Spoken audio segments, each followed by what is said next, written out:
Carl Sagan could not have trying to tell us back then. Ashton Forbes, you know, that super jacked guy. Malaysian 370, contact Ho Chi Minh 120.9. Good night. Super jacked, chat.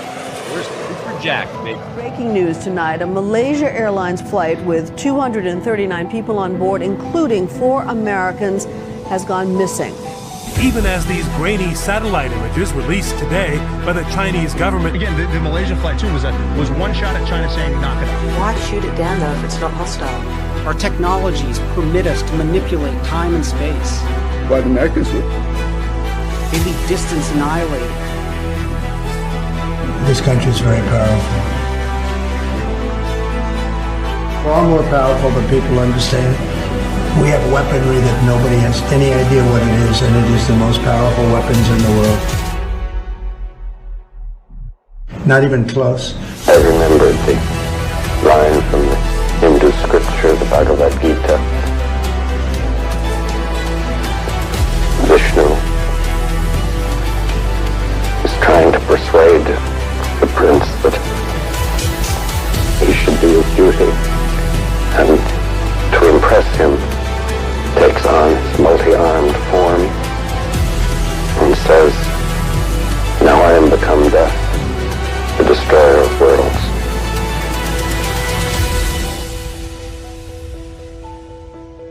I suppose we all thought that. The Pais effect, chat. Holy shit, chat. We are fucking back. We are back, baby. We are back from Magic Cards, a whole week of video games and shit like that, chat. I won like $1,000. I probably shouldn't even say that. Government's going to come after me for their little piece, but that's fine. I'm not trying to cheat the government. They can have their piece of my money. Okay, guys. First off, I did not win Magic Cards, but I didn't do that bad. It was fun. I enjoyed it. Second off, I might have been psyoped, chat. I might have been honeypotted, chat. A beautiful blonde approached me out of nowhere, panting and sweating for my attention. I couldn't even believe it. Here is the diagnostic breakdown that you have all come here to see tonight. As you can see here, this was very clearly a CIA cyborg dog, female husky shepherd mix. Let me make it full screen so we can get the legit analysis here.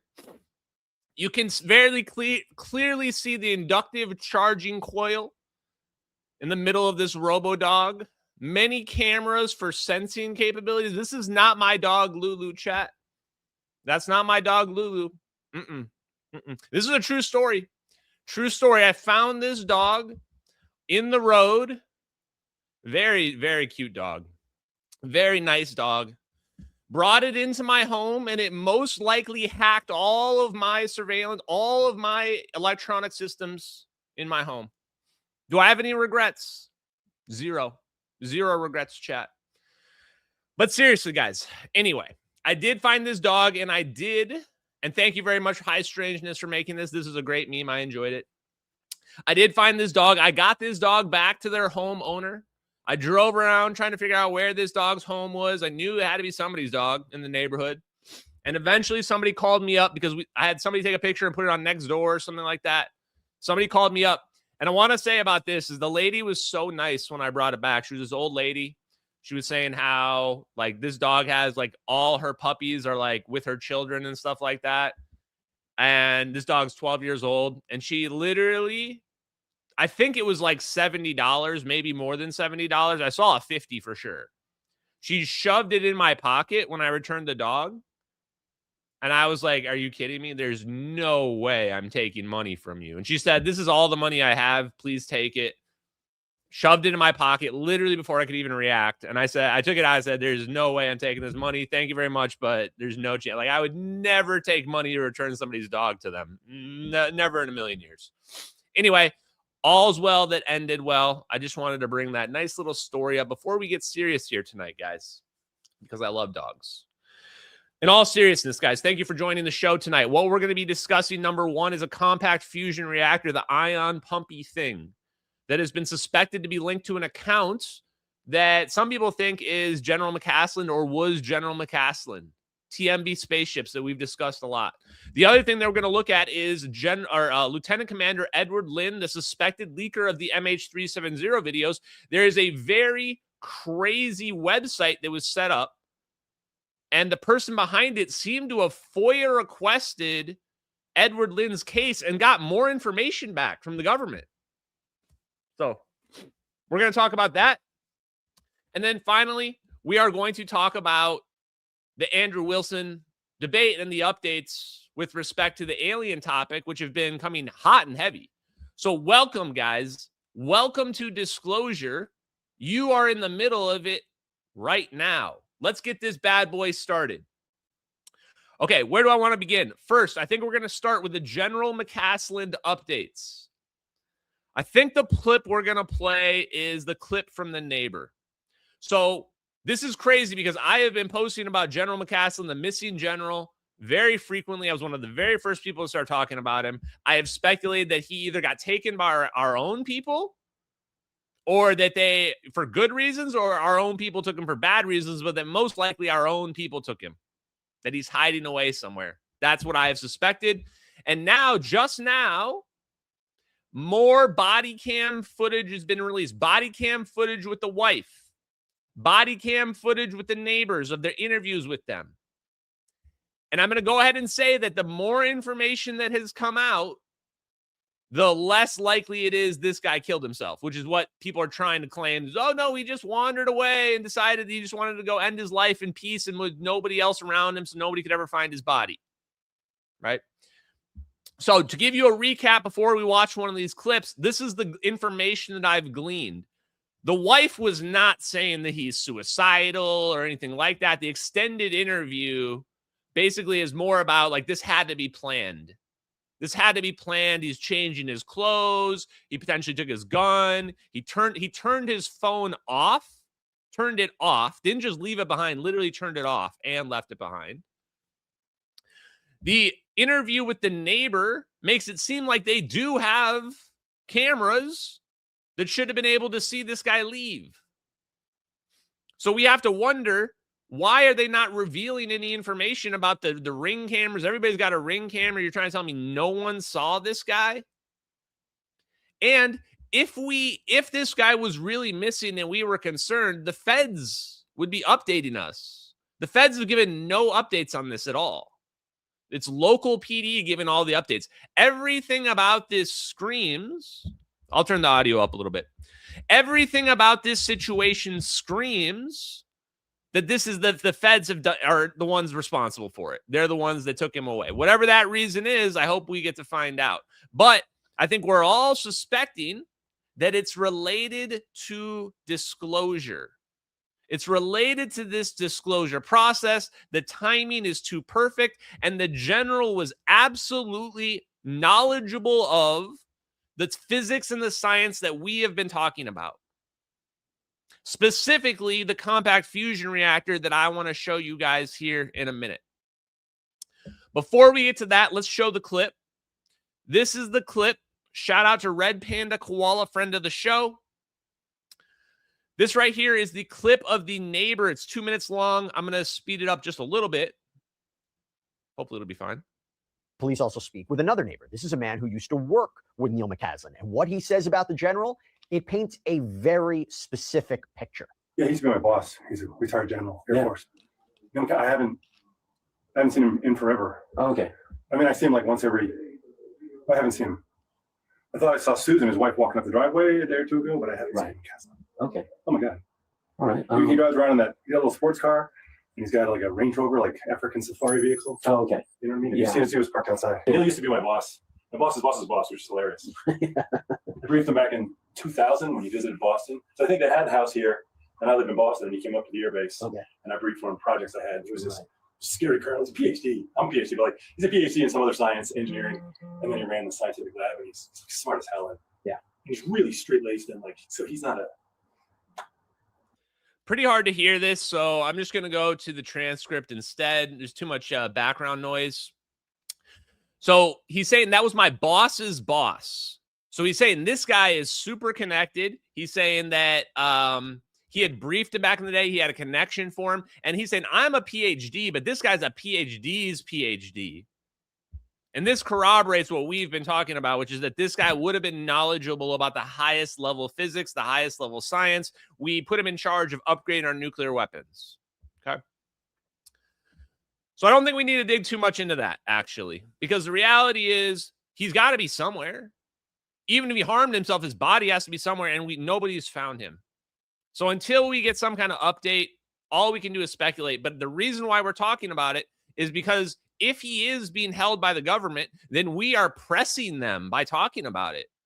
If this guy's in a cage somewhere, and they're like, we're keeping you in this cage because we can't have you talking to people, because if he comes out and just starts blabbing and saying, hey, I'm the guy that sent Ashton the ion pumpy thing, hypothetically, if he comes out saying that, the whole world's going to go nuts.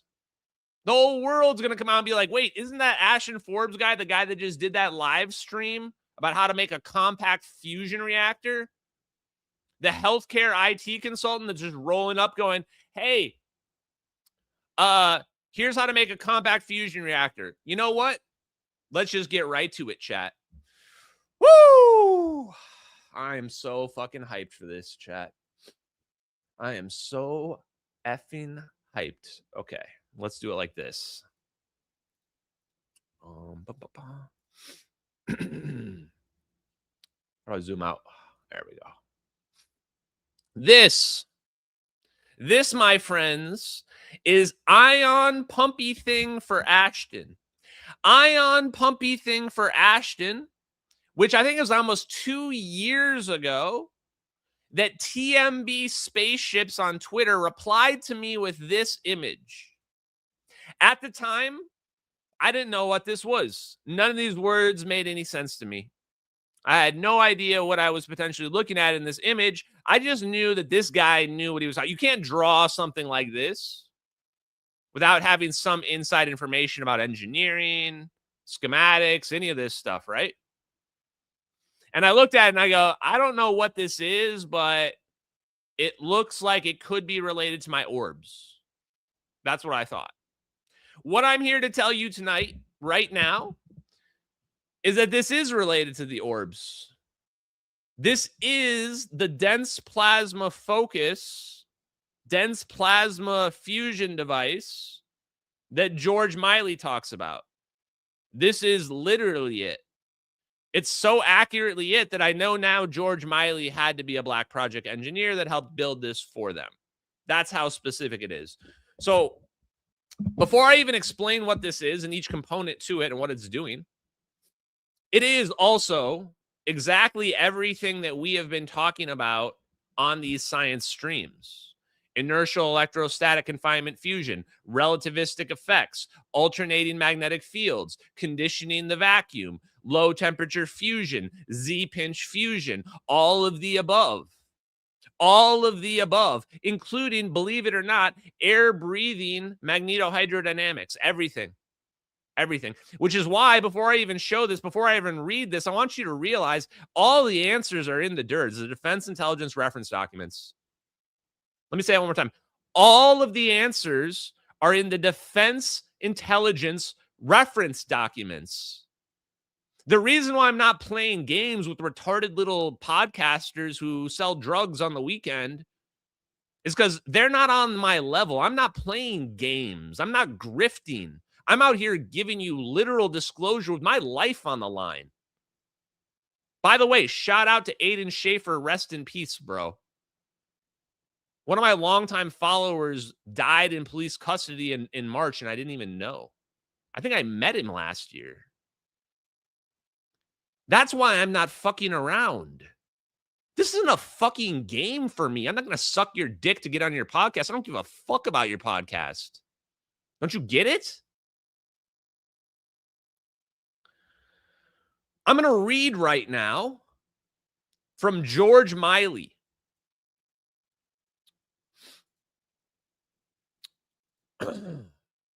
George Miley, in his paper called A Neutronic Fusion Spacecraft Architecture. Look at the image you're looking at while I read this to you. This concept is realized essentially in 3-stage process, with most of the truly innovative aspects contained in the 3rd stage. Stage 1. The flow of charged particles originating from the fusion reactions is collected and channeled magnetically into a unidirectional beam. That part, I'm going to remove this, of this image is the right side, the pink tube. In fact, George Miley goes into elaborate detail that that's concentric tubes inside of a tube that's going on over there. And the way that fusion is happening in that part is centrifugal force. It's spinning and rotating, and then that causes the ions to get shot out to the edges where they fuse. And in the middle, the electrons, which are lighter, will stay stuck in the middle. There you go. Producing a negative potential. Where's the other part? Sorry. Second part, a direct energy conversion process based on cusp and traveling wave direct energy converters recirculate electric energy into the fusion core as required for regime operation. The leftover beam then exiting the converter is in the form of fast bunches, facilitating further conditioning and utilization. That part is this part over here with the Christmas tree lights going on. What that represents is a magnetic mirror cusp system that, after the fusion products have been created, shoots them as a beam into this where they get stuck and spinning helically through those alternating magnetic fields, bouncing back and forth, stuck in there, producing what we call electricity, current. That's what that little middle part there is. If you're wondering what this orange part is, hold on, we'll get to it. Part 3, and by the way, this is George Miley speaking on his unrelated aneutronic fusion paper. Part 3, the fast bunch beam is injected into a solenoidal magnetic field confined on a large spiral trajectory. This increases somewhat the beam's average density while lowering its kinetic energy in the direction of the thrust. In order to achieve the lower specific impulse, go slower, and the higher thrust, or sorry, the higher, go faster, the higher thrust needed to meet target design parameters, it is required to transfer the energy of the fast bunches to slower, higher density ion bunches being injected as targets downstream. The process relies on mutual electrostatic repulsion of the bunches enhanced by a magnetic piston effect caused by the current by the fast bunch trajectory. Okay, that was a lot of words. What does it mean, though? Do you see this big green thing in the middle here, separating the two sides? This is what controls the density. It turns out all you need to create your dense plasma focus is you just have to keep the pressure stable. Look at what it says on that part in the image itself directly. It says the piston has full command of adiabatic pressure. What does that mean? That means it's controlling the density of the plasma.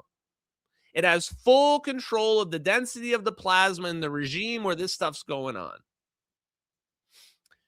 It says that at times it will be barely moving in stroke, expanding and compressing volume in place.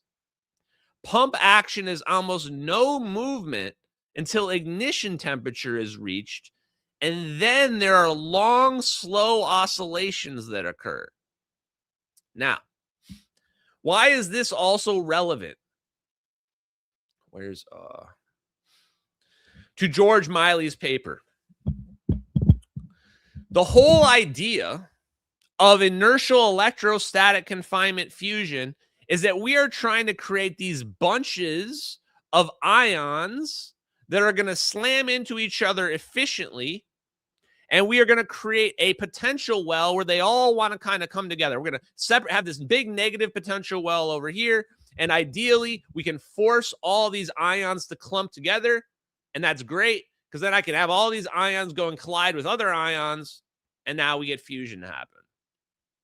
So when we look at this schematic, first thing I want to point out, ion pumpy thing. They're pumping ions to produce their fusion reaction. That's the meaning of the ion pumpy thing. When you do fusion, you're fusing ions together. So the person that wrote this is being coy. They could have just said it's a fusion reactor, but they didn't. They were very specific about making it ion pumpy thing, but also pointing out that this is free energy, because fusion, especially low temperature fusion, is free energy. So let's go through this schematic real quick.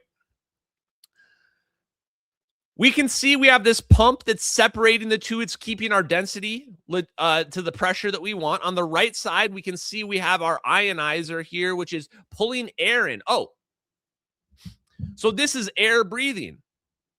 That pink portion on the right that's spinning around and the ions are sticking to the walls from centrifugal force, that's air breathing. The plasma that they use is literally air. It ionizes the air and uses the air as a plasma. The only part about this I'm not sure about is where the boron 11 gets injected into that part. Presumably, I presume that the pump is somehow pumping those ions into that part, but I could be wrong. Maybe that's happening in the other part over here. So this whole thing is also sucking in air from the right, using that for the fusion reaction process. And then it's got this whole thing on the left where it's doing the directed energy conversion, where it's turning that energy into actual electricity. Relatively simple system. Down here, we have our ion seed gas. So you may be wondering, okay, well, what is all this thing going over on here on the left? And what's this orange thing here that says min ionizer? Min field ionizer, HVHFAC. That right there, my friends, that is your conditioned electromagnetic fields. That is your flooding the zone, so to speak, with electrons to reduce the Coulomb barrier. That is where, or actually maybe not even to reduce the Coulomb barrier, but yes, actually, no, never mind. I'm struggling today. They're basically forcing a huge amount of electrons into this zone, which can flood the neutral particles, the heavy metals, which they inject over here down to the bottom. And that can reduce the Coulomb barrier, just like in cold fusion, where they take the hydrogen, deuterium, and they flood it. They flood the metal with it.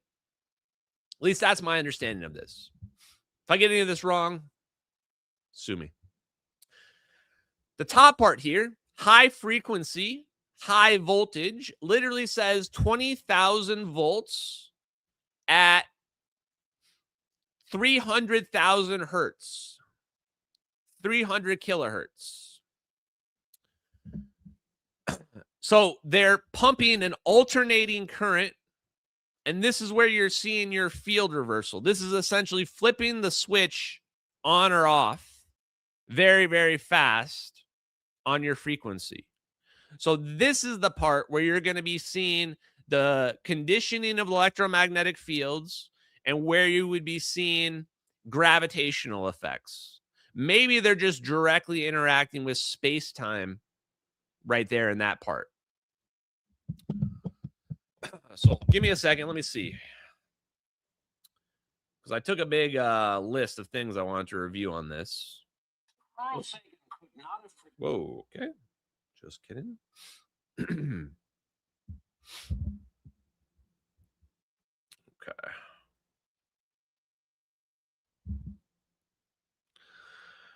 Okay. Oh. And one of the big aspects of fusion in general is the Bremslang radiation. So these X-rays that we see come out of it, that's what's being ejected from our directed energy converter here. I'm not sure if this system goes back and forth, but the Bremslang radiation is the X-rays that we get to see released. And the main drawback of these systems is that you need to be able to reabsorb as much of that radiation as possible. Now, the way that they're going to do that is from the plasma itself by making the plasma be a reflective mirror that reflects it back internally. This is the part that I think that standard physics hasn't even come quite close to yet. Sorry. So let me go through my list here of the things. Had it up. Okay. Where is it?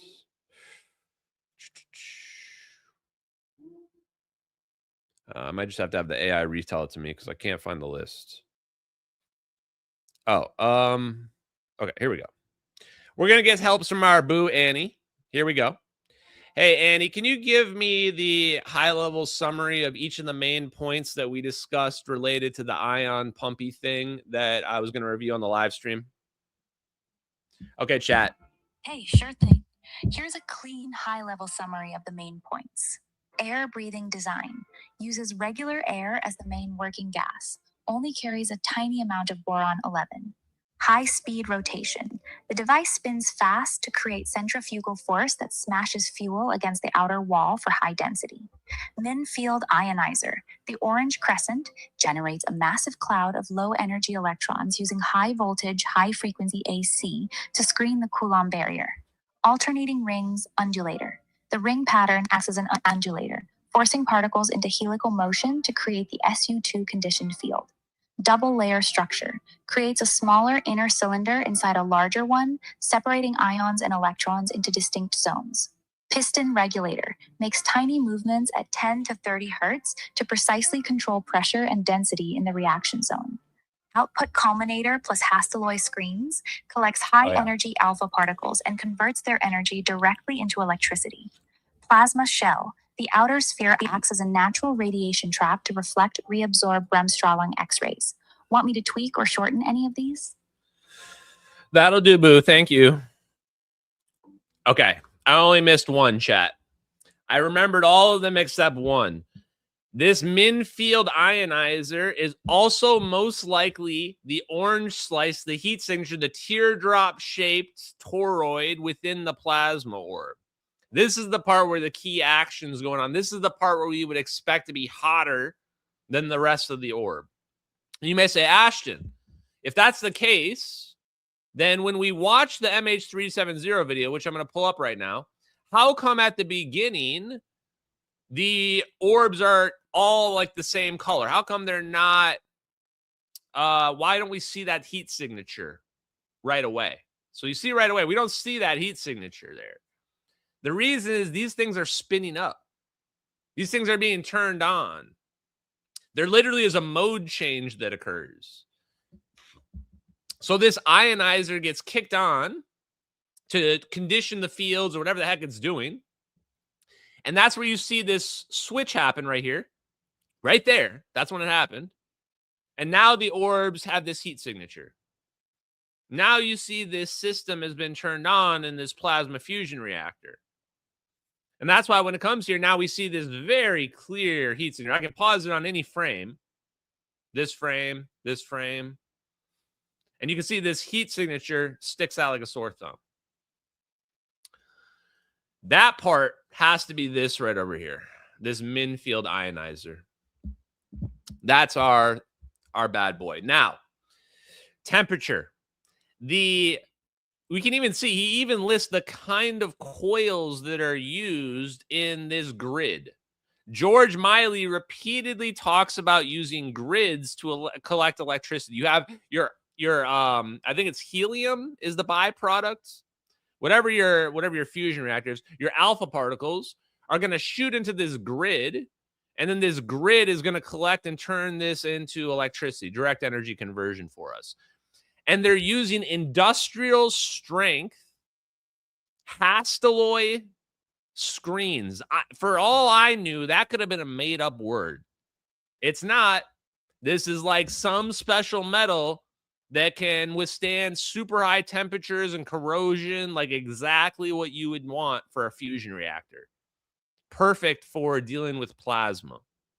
So you tell me the guy that did this knew about what kind of exact alloy screens to be using, and you would say, Ashton, how is this thing going to work? I thought you said that for fusion, we need these high temperatures. That's the whole magic of what's going on here. They've found a way to do fusion at lower temperatures with where you can have a machine on the inside, and there's probably enough space between the actual ignition reaction and the rest of this stuff that it doesn't fall apart. And then also keep in mind that for all we know, those orbs only need to be alive for a minute. Maybe that thing's a fast acting, like it spins up and then we only need it for a minute and then boom. So we might not even need it for that long either. Now, there's one more piece to this I haven't talked about, this water jacket. This is a standard cooling system. So my guess is they have some really advanced cooling systems, but you could just use something as simple as water. And you can see that it kind of encapsulates the rest of this system. So the fusion reactions are going to be happening in a very small area. And the rest of it is going to be supporting infrastructure for that. And this may look big, but keep in mind that most fusion reactors they're trying to build are as big as like multi-story buildings. This is something that even if you're trying to make a plasma orb like the size of the ones in the MH370 videos, I don't know, this thing's like a missile, maybe, probably smaller than a missile. Small missile would be my guess in terms of size. Okay, so let me compare this now to a few other things. I'm going to go straight back to the scientific paper I was talking about. Let me pull this scientific paper up for you guys.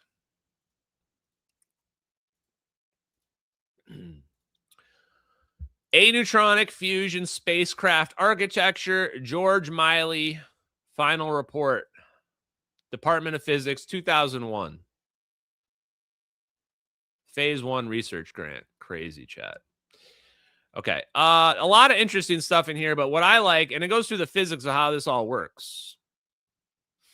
My favorite from a visual perspective is the part where he shows this, the bunching part. He's trying to explain here why this works, why this is possible, how we can get electricity out of this, and we're working at the atomic scale here, atomic scale. And right here, he shows these bunches that happen. So if we can create these rings, we can create these potentials, we can cause these ions to bunch together. And we create these huge potential differences. And then he says, well, what design are we going to do for this? Our design is going to be a cylinder, a dual ring cylinder. And this is what I'm saying. This has got to be what you're seeing on the right side of the ion Pumpy thing. How is this doing fusion? It's rotating, it's spinning. It's spinning. Why is it spinning? Because when you spin something, what happens? Everything gets shot out to the edges. You can use a metamaterial surface. You can use gold on the edges. Or, I don't know, maybe plasma can just do it itself.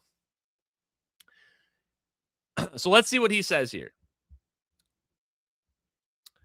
He says, this model relates to the condition where the highest potential difference between the two adjacent electrodes is reached as the bunches pass through one of them.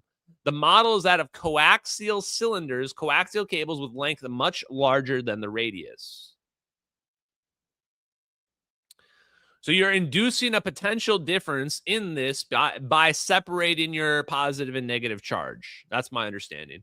Or you're inducing a potential difference by the bunches passing through. So you look at it like this, And you would say that you can induce a potential difference because you've separated these bunches. You've got a whole bunch of positives over here, and then you've got nothing, and then you've got positives over here.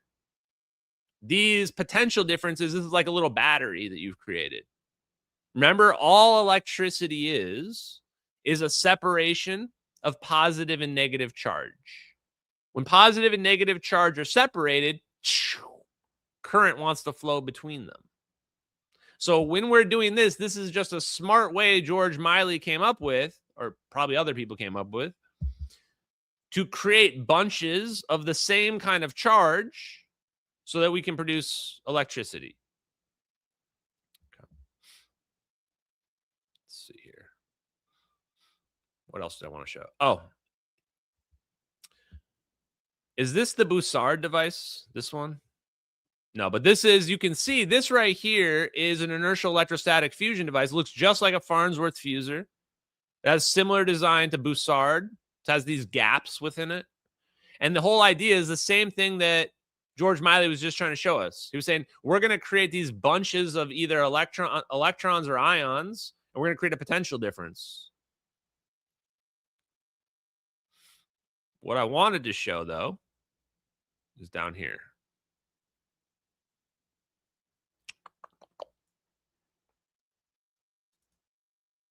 Bunch to bunch pusher. So you also need a pusher for this system to work.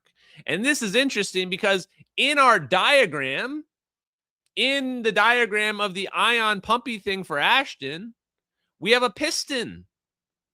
We have a piston that's separating this. And you could imagine that if what we're trying to do is create these bunches of ions that are just getting pushed down, I could imagine a fusion system by which you're pushing those bunches together in a very controlled way to cause massive fusion reactions to happen, like controlled thermonuclear fusion to occur.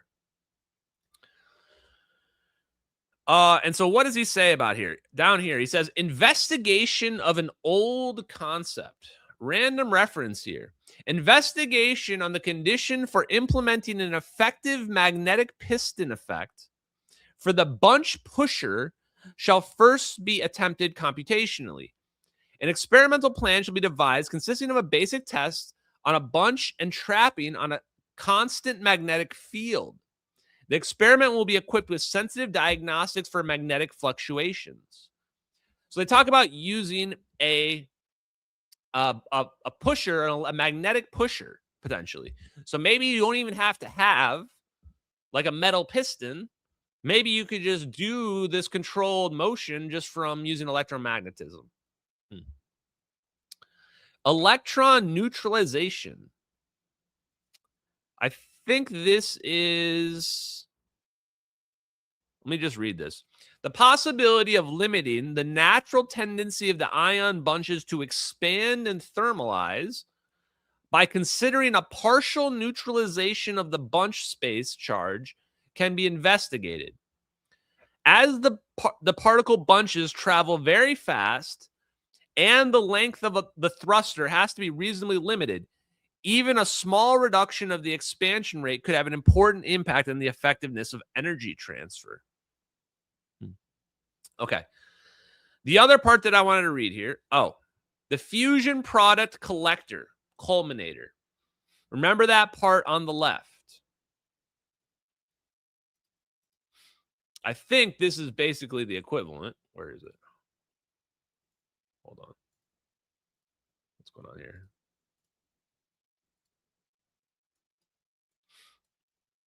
Here it is. I believe this output culminator here is essentially the equivalent of what George Miley is referring to when he's talking about his culminator. That one that says culminator, but I think it's just a different word for it. Back to the paper.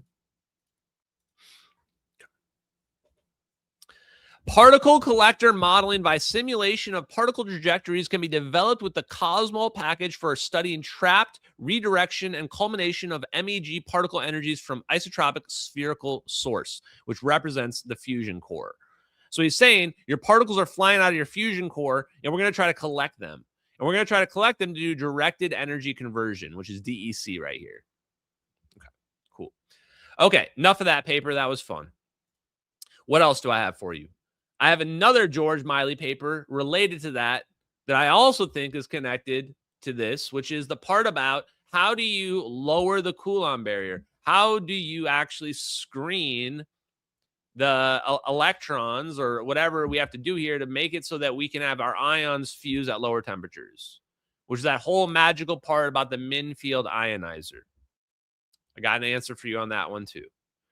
What did I do with that paper? I think it's on my X feed. Let me see real quick. Oh yeah, here's my X feed. Let's see. Okay. Set guys pulling it up. Oh, this is it right here, I think. Oh no, that's a different one. Yeah. This is the other part. Not actually related to George Miley, but I do have a paper to bring up related to that I was just discussing. This right here. This is from the DIRDs.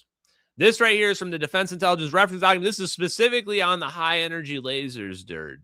Because when I was looking at the ion Pumpy Thing, I was like, wait a minute. Those are alternating magnetic fields right there that's trying to represent. I said, that looks pretty familiar. That looks like something I saw in the free electron laser. Oh, it is.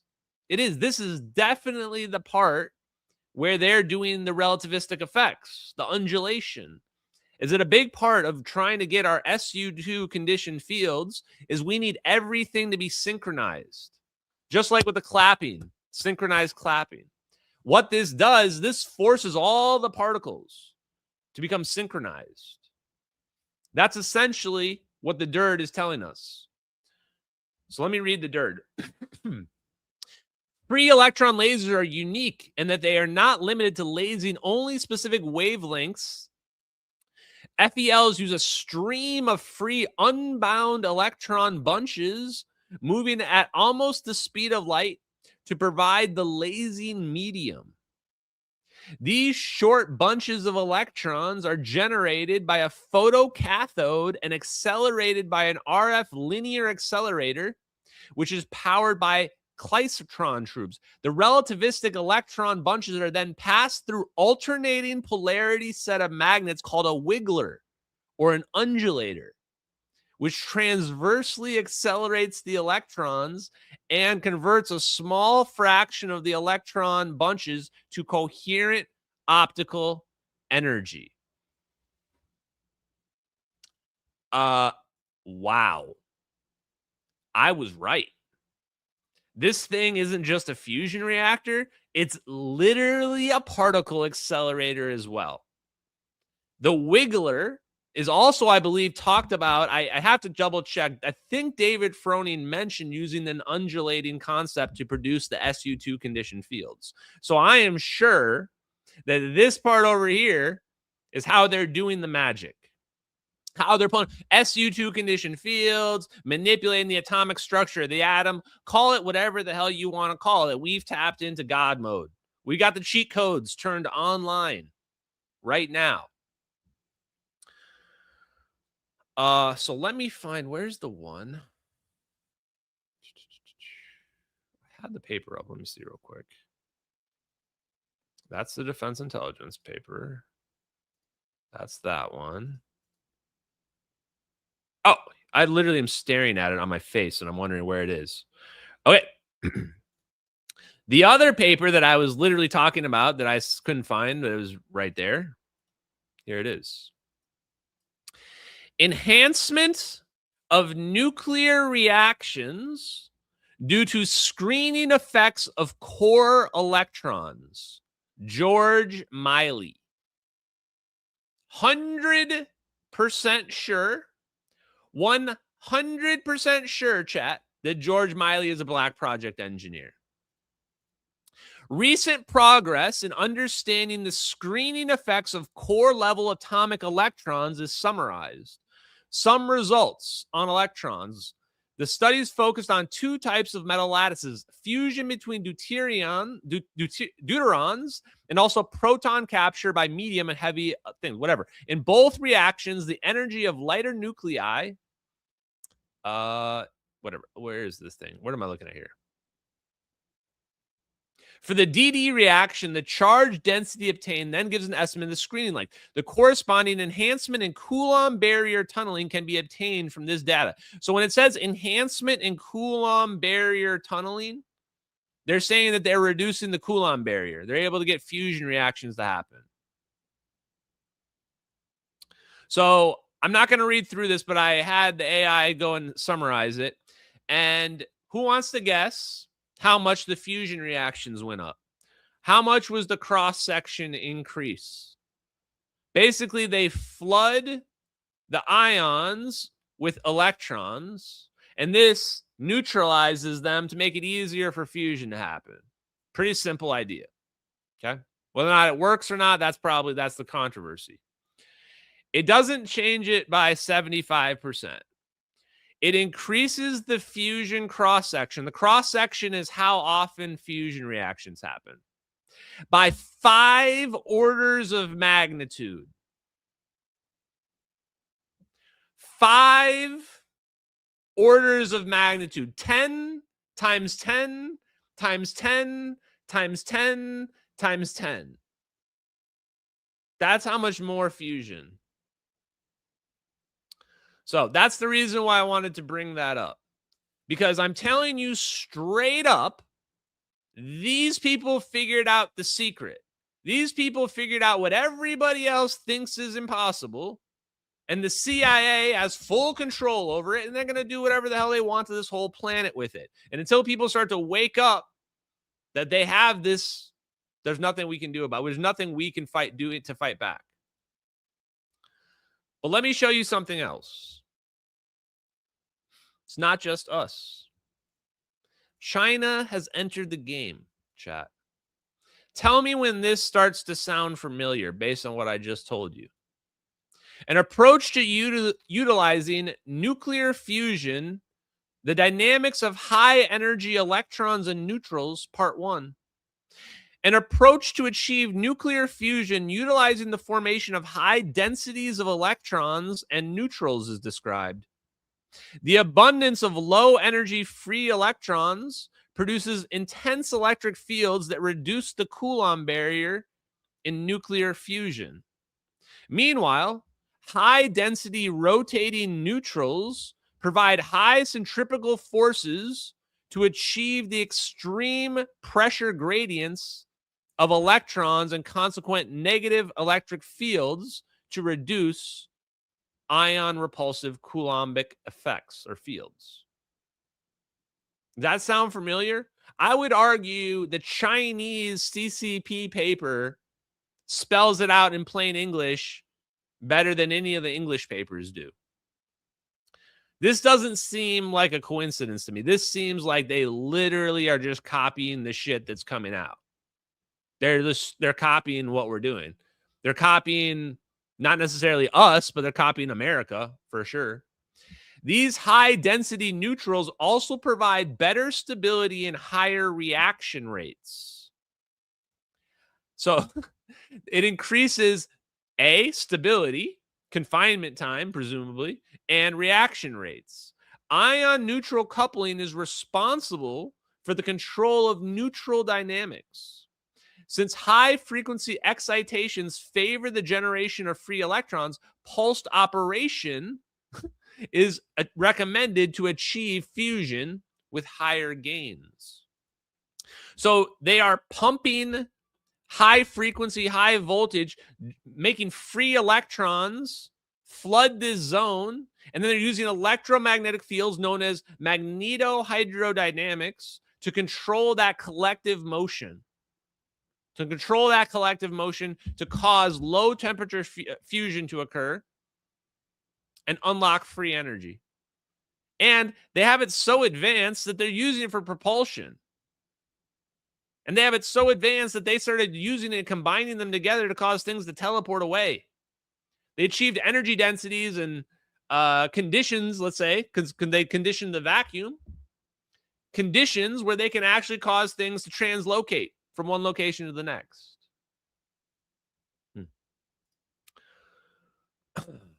I got one more paper before we go to our next thing. Where is it? Where are you at, paper? Where I put you?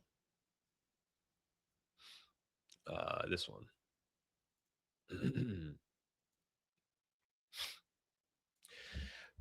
Tri-Alpha Energy has also unlocked a new scientific paper. And this one's a doozy, chat. Do we have a Lulu site in here? OMG, chat. OMG. She's a chillest dog. Okay.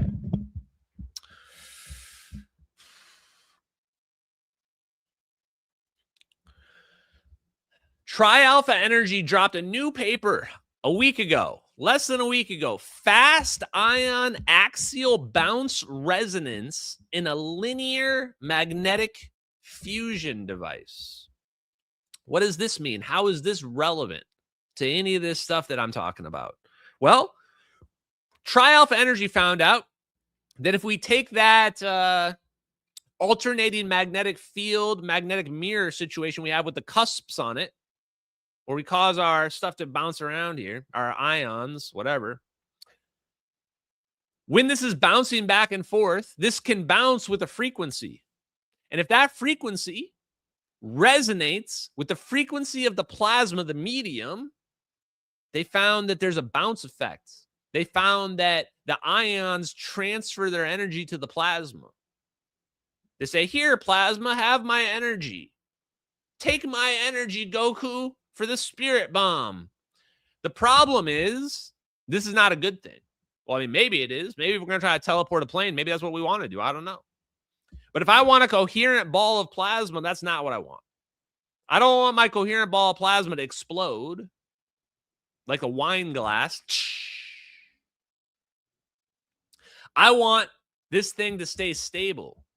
I want this thing to float around freely, perfectly stable as long as possible.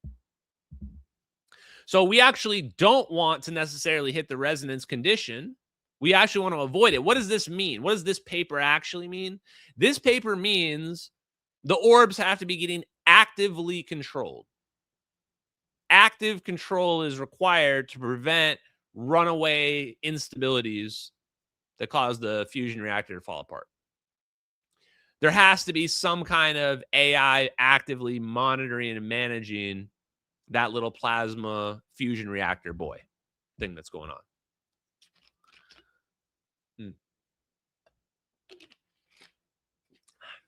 Okay. What was the other thing I was going to say? Transferring the energy. We dealt with the orange slice thing. Hitting the resonance condition. Absorbing the energy. Let me see. I think there's one more thing. I'm going to go to super chats while I think about this. So I want to make sure we hit everything. Yeah, the rhythm. Okay. Let me check these super chats real quick while I think about this. What you said about black holes stood out. My first interview question to Dr. Park was on black holes and why jets of plasma shoot out like that. It didn't click in my mind until much later on. And now we think about it, you would think, well, the reason why jets would be shooting out is that's a system. That's a system that's a stabilized system, just like a plasma orb is a stabilized system, but it's a null point in our normal space-time. And the reason why that's hard for people to imagine is because we think of space-time as this nothingness, but it's not really. It's not really a nothingness, is it? Blue plasma balls says, I've seen thousands of UFO videos. First time I saw MH370 videos, I knew they were real. People should have known they were real from the heat signatures.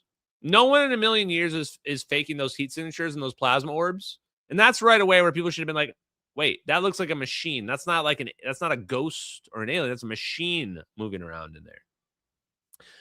Oh, is this what I was going to talk about? The AI. So they have to be using AI to manage these plasma orbs to ensure that they remain stable, to probably move them around the plane. But to lock in, they don't need that additional, because what's going to happen is once the orbs get to a certain location, they're going to find a perfect sweet spot. If you add up the electromagnetic fields of these orbs, this probably seems simple for my longtime followers, But essentially, they create a null point in the middle. And this is why the plane is in this safe zone where they're modeling, they're molding the electromagnetic fields and the potentials around the plane. This is why it really is a wormhole. They're not shooting the plane at a super speed. They're actually manipulating the space-time around the plane. Okay, let me see here. Oh, I remembered the last thing I was going to say. Thank God. The reason why we are pulsing it goes back to an old analogy that I used to speak about on free energy, the swing analogy. When you push your child on the swing, you don't push the swing the whole time. That would be a huge waste of energy. You only push the swing when the child has come all the way back. This is the same kind of reason for why we pulse our current, because in the real world, time is a factor. In the real world, when I turn something off, it doesn't immediately turn off. It has to dissipate. You can imagine that dissipation is the same as the swing. It's like, okay, wait for it to dissipate and then hit it again. And if I keep doing that, what's going to happen? If I rock back and forth in the bathtub at a resonant frequency, does the water stay at a perfect level? No. Suddenly the water starts to and shoot up. This is basically what the Tri-Alpha Energy paper is saying. The Tri-Alpha Energy paper is saying if these ions are moving in resonance with the plasma, you're going to see these buildups and huge rifts. So you need to be controlling your plasma in a way to prevent those or to control that so that you could use it to your benefit. Okay. RWK Records says you're doing good work dispelling the darkness. Thank you very much, brother. Appreciate you. Chaotic Good. This is exactly why we can't be friends with them. And also says this is why we'll never admit what we did to MH370. Definitely. TAE is the ticket to ride. Timothy Foster. I agree. People don't realize yet what they're doing, but we're doing our best to expose it. Dobby the Throbby. State secrets are stored in the balls. Okay, you guys want state secrets? How did those MH370 videos get on the internet? That's what everybody wants to know. Who leaked those videos? If these are real, which they are, by the way, how did these get on the internet? And recently I said, hey, what if Edward Lin intercepted the videos? I'm going to backtrack on that. We're backtracking. Official reneged it, backtracking on it. My initial thought on this was correct. The Gorgon stair system is a highly classified, specific system that you have to have access to get into. You can't be anybody off the street.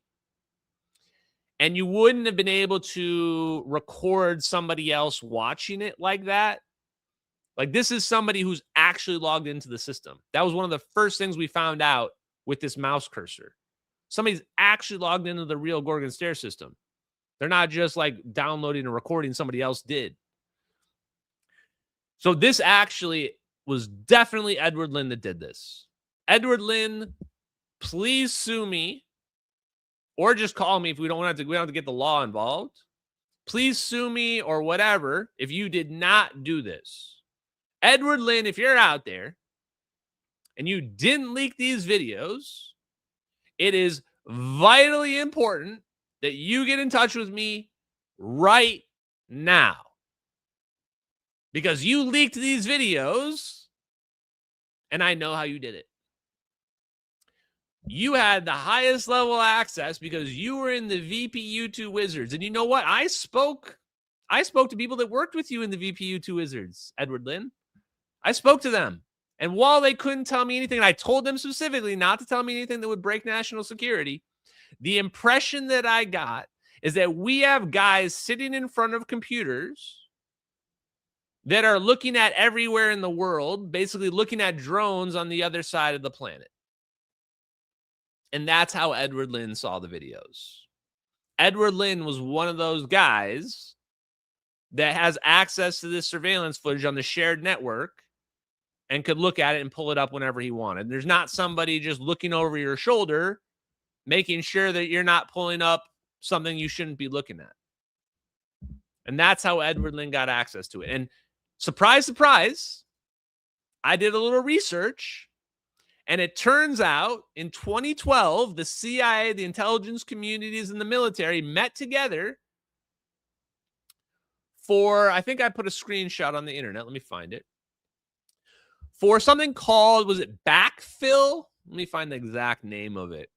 They specifically had a program because there was too much data that was being stored from these Gorgon stair systems, from these overhead systems, too much data. They couldn't process it locally. So you didn't have people in the Indian Ocean or whatever in the Pacific Fleet that could review it. They had to send it back to data centers back in the United States. They sent it back to data centers in the United States, and then people there would be reviewing it. And this is how Edward Lynn saw it.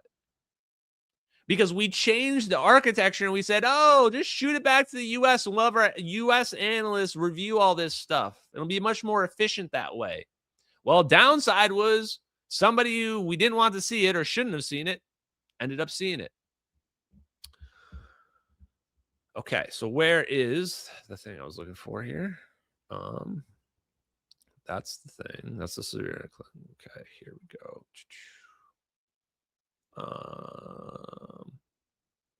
Here it is. Yeah, Ashton Forbes is very good at his research. Actually, Hey Ocean. Shout out to Hey Ocean on this one. She's been really stepping up. I have to be honest, guys. I've got a, let's say, up and down history with Hey Ocean, but I'm always going to give somebody credit when they deserve it. And here you go. She found this. I couldn't even believe this was real. Something that had been declassified about ISR, intelligence, surveillance, and reconnaissance. And it specifically calls out the gathering brought together representatives from the headquarters of the intelligence community, the Air Force Central Command, U.S. Air Force Big Safari, which is where they test all this. And I spoke to somebody that worked at Big Safari. That's how I found out about Gorgon Stair. And they say all these people came together. The working group focused on 3 areas of concern: synchronization of efforts for MC-12W tactical systems training, whatever. Second one, Gorgon Stair reachback effort. What? Where's my guy? Oh, where'd my things go?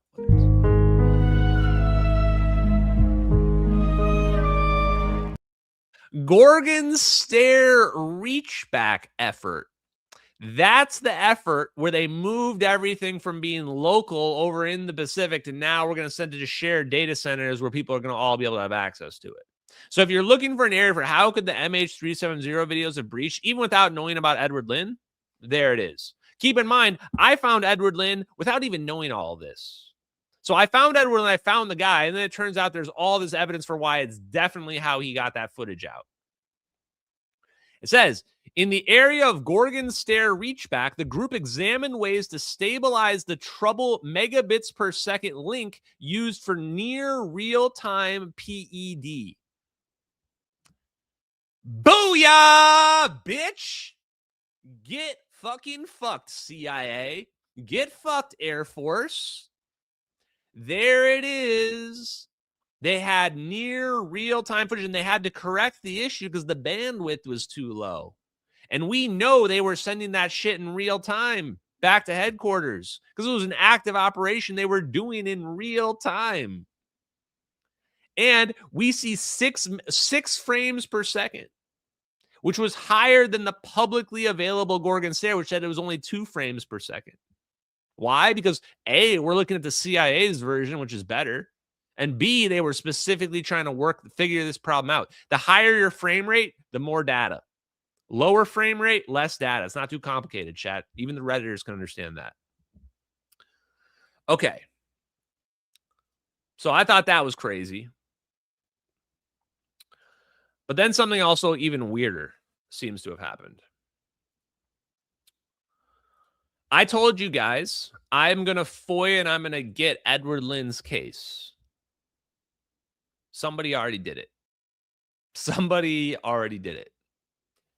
They only got one more thing, but this is probably the only more thing we're going to get. They got something called the stipulation of fact. So I'm going to tell you a true story right now. You can believe it or not believe it. I really don't give a shit. But I had found out about some website called 4Orbs, I want to say a week or two ago. And I looked at it and I was like, this is really weird. It like looks like they used AI to scrape my data. I don't know, but it seemed like it's trying to be supportive of the work. So whatever. And then just the other day, I was having the AI review the Edward Lynn case, trying to figure out how my best FOIAs, and it came back and said there was a FOIA request from 2026. And I said, I didn't put any Lynn FOIA requests in this year. I said, what FOIA is that? Doesn't make it, well, guess what? That person that made that website FOIA requested Edward Lynn, and they got back the things that were already publicly available, like the charging document, that thing. And they also got back the stipulation of facts, at least according to them. They haven't posted the original, so we can't confirm it. But they gave us the literal FOIA request number that we can just get it ourselves if we want. So let's pull this up. Actually, you know what? Let's just go to the spoiler. There's a fucking secret addendum in the Edward Lynn case that is constantly referenced, which the evidence that he leaked that they won't reveal. There is a secret freaking addendum in the Edward Lynn case with all the evidence, and I fucking guarantee you it's got the MH370 videos in their chat.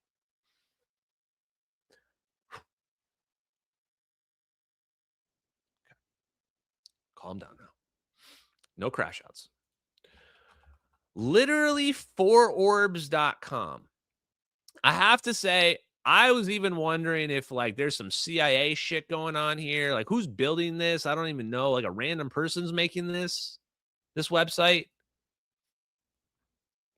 Let's take a look. The evidence, the science, the truth. It took me a while to find it, but if you go to research, and I can't remember where it is. Like there's somewhere in here. The way it's laid out is kind of hard to figure out, but there's a part for Edward Lynn in here. How do I find it? Oh, I think it's down here. Edward Lynn investigation. The case of Edward Lynn. And interestingly, it's like, it's not somebody who's a super fan. Like they're trying to look at it, seems like objectively, like at the evidence. They're like, here's Ashton's viewpoint. Here's the evidence. And here's like the analysis. So it goes through all this. Let's see. Oh, and my sources tell me that Edward Lynn got picked up with flash drives. So he found a way to get the footage out of a skiff, which to me is hard to believe, but not impossible, because I think there's no way you're accessing those systems from an unsecured computer. So he probably pulled up a recording software, played it on the computer, plugged his flash drive in. I mean, that's probably how they caught him too, because I mean, you're definitely getting caught. Okay. If you scroll down here, confirmed facts. Oh, they also got, I think, the details of the plea agreement. I think I saw the details of the plea agreement. Let's go down here and see.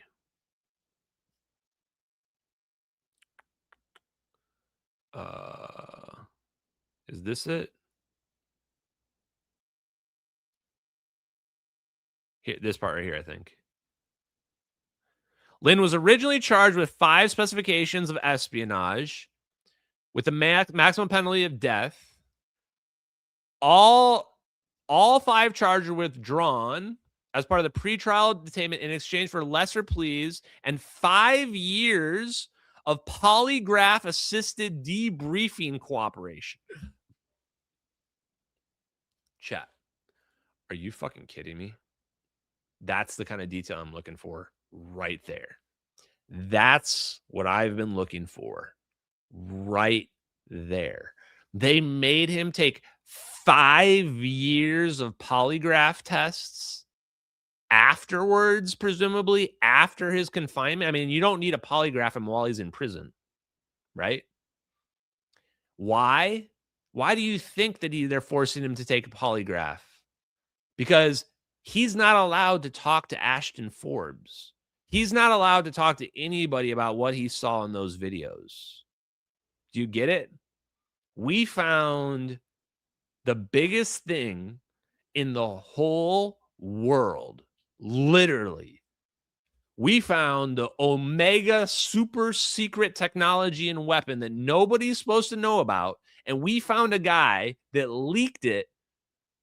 And it's obvious. I mean, look at what they're doing. And why would you make him take a polygraph if all he did was tell some hooker some random details? You would never, ever, ever need that. The polygraph's needed because they need to make sure he doesn't talk to anybody ever about those videos. We got you, bitch. We got you. Okay. And the reason why Taiwan was the focus is probably because he was giving the videos to his Taiwanese buddies. He's originally from Taiwan. He had Taiwanese contacts. He wasn't trying to help China out. He was just bragging. He was bragging to his Taiwanese buddies going, hey, look at this dope shit that I have access to that you don't know exists. And then one of those dudes took one of those videos, like the MH370 videos, and was like, yeah, we're putting this on the internet. We're like, this is crazy. This is going on the internet. The rest is history, chat. And that's how Edward Lin got caught. That's the downfall of Edward. And this is why they didn't destroy him. This is why they didn't kill Edward Lin, because his intentions were stupid, but they were pure. And he played ball with them. It actually worked. It literally worked. You can't even fault them. You can't fault the CIA or really Edward Lin because nobody knew what he did. They had it completely covered up. No one had any idea until Ashton Forbes came along and just ruined his life and blew the whole lid on it. It is what it is, chat. And I told you again, Edward Lin did that shit. I'm saying it as a fact. If he disagrees, he knows my number. I called his shit. I called him on live on stream. He knows how to reach me anytime he wants. He can call me right now, this exact minute. We could sort this out. He's not going to ever call me because he literally leaked those videos. Okay, here's the last part I want to show. Stipulation of fact. Lin's agreed factual basis for his plea. Signed April 26, 2017. The most substantive document. Details exactly what he admitted to, which units he served in, who his contacts were, and what information he shared. Holy shit, I can't wait to get that document. You better believe I'm FOIA requesting this. I don't even... The fact there's a fucking secret addendum to this document. There's a secret addendum to this document that has all the shit in it that they won't reveal. To me, that's just, isn't that enough? How many other espionage cases will they say nothing about what it is that he did? And then they've got a whole secret addendum that they can't let anybody know about. And then they're making him take 5 years of polygraph tests afterwards to ensure that he doesn't talk to anybody about it. I dare one of those retards like, what is that, Down syndrome Chris guy or whatever? Guy that's currently virtue signaling about the racist guy nonstop. He found a new grift. By the way, that's the biggest grift ever. That guy literally called out for the Chud guy or whatever, just so that he could have this big virtue signal moment, so that he could pretend to be a hero, because the dude's got the biggest savior complex I've ever seen in my life. But anyway, I want one of those people to try to tell me that Edward Lin didn't leak these videos and explain to me why he got 5 years of polygraph. They'd be like, oh, it's standard to get 5 years of polygraphs on the end. Like, bro, come on, man. Stop gaslighting at this point. Okay. So other documents that were already released, pre-trial agreement. But that's interesting because the polygraph requirements were something I did not previously know about. So you can see, guys, this is the reason why they don't reveal. When I ask for the documents, this is why they don't reveal anything. They don't reveal anything because even small things like polygraph requirements really lend credence to this idea that this was a serious thing. This was not somebody, leaking something minor. Because one of the other things that the detractors and debunkers have been trying to say is that, oh, he just was doing something minor. It wasn't this big thing with the videos.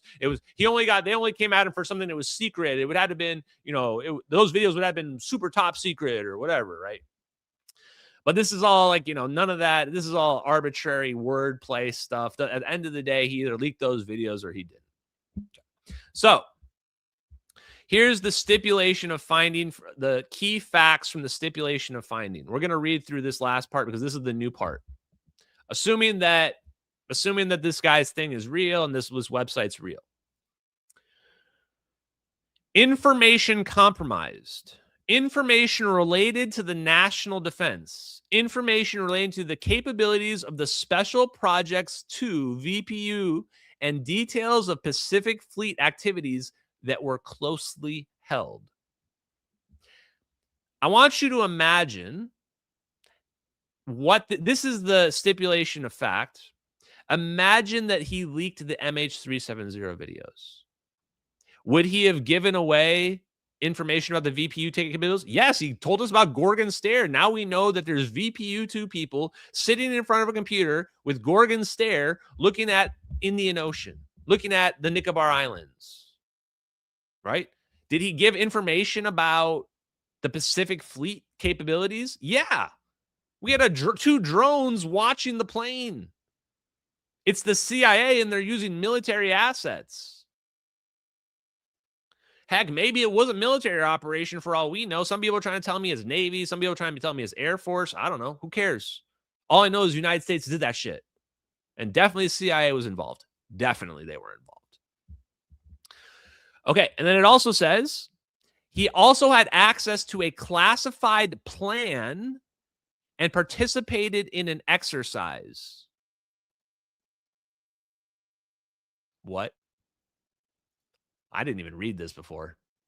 What? What does that mean?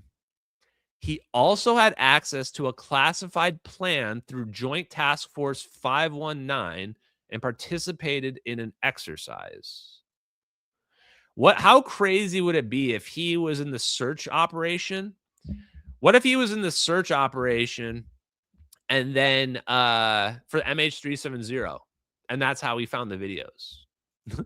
Like, what if he actually didn't even find them in real time? Like, what if he woke up the next day, was watching CNN, logged in and was like, oh shit, there's the plane getting teleported away? That'd be crazy. Anyway, it says the specific details are in a secret classified addendum. For 4 separate commands, PACCOM, OPNAV, JSOC, AFRICOM, reviewed the compromised information. So there you go. I mean, there's nothing in here that eliminates the MH370. Is, if anything, it had to be huge. Whatever he leaked had to be huge. Look at how secret they took it. Look how serious they took it in reviewing it. Undercover agent. This is still from the stipulation of fact. He met an undercover agent 5 times in August and September. I've never asked, he admitted, whoever it was, never asked him to reveal information during the conversation. She did provide opportunities to discuss my knowledge as a Navy officer. I knowingly tried to impress her with my knowledge of the Navy. This is what they're getting him for? That's what they're getting. That's the sting. That's the weakest sting. This is weaker than a James O'Keefe sting. I'd rather get James O'Keefe, I'd rather get FBI stung like this than James O'Keefe. He literally didn't even tell her anything. She admits he didn't tell her anything. She just gave him opportunities and he tried to impress her with his knowledge. That's not even telling secret information. James O'Keefe gets a person like this every week. Worse than this. That's what we're throwing a dude in prison for? No. They did this whole thing because they had to make a show out of it. Because the guy wasn't some malicious spy. Edward Lynn was just finding shit and he was just posting because it was crazy. He saw something he couldn't believe. This is why they didn't kill him. This is why they only gave him 6 to 9 years, because he was wrong. But he wasn't some evil person working for China. He was just a normal person, a flawed human being like the rest of us. To me, this is the best evidence for that, because like you look at this, you go, this is clear he wasn't trying to give a random person information. Okay. His Taiwanese contacts. His foreign contacts included Taiwan Navy officers assigned as assistant naval attaches at TechRo and registered foreign agent working for FAPA in the Taiwan DPP. Taiwan's our ally. He was introduced through a classmate at the U.S. Naval War College. Exactly. This is it. He shared classified information with one contact from 2012 to 2014 while whoa. There it is. We have to get a doc. I have to get, I'm right after this stream is over. I'm getting a FOIA request for this version of the FOIA. You guys should get one as well. Multiple people. Because whatever JTF 519 is, he was familiar with a plan. What if he saw the MH370 plan for the operation, and that's how he knew?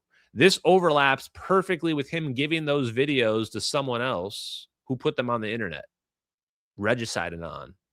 Regicide Anon is not Edward Lin. Edward Lin is not Regicide Anon. There's somebody else involved in this, and I've said that from the beginning.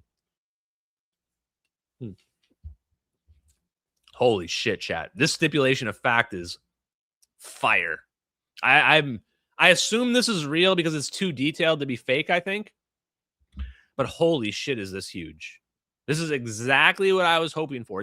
It seems trivial, but you can, because we already know what he did, the details of this are, of course, they're lining up correctly because we know he leaked the videos. So he leaked information from 2012 to 2014. He had a duty to report all foreign contacts, but he didn't. And this is minor. Like, oh, you didn't report a foreign contact? Oh, no. Like, did you actually do anything, though? The only reason why they're going after him for the foreign contacts thing is because they don't have anything to get him with. And then the physical evidence. Homeland Security border search at San Francisco Airport found airman logbook containing special instructions marked secret. Wow. So now we know actually what was in those logs.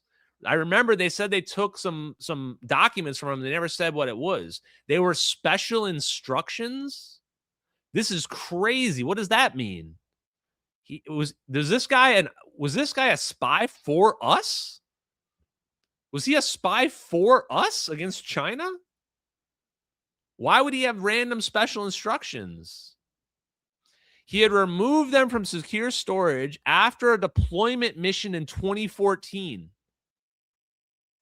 Chat.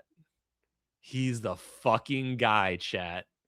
He is the guy, chat.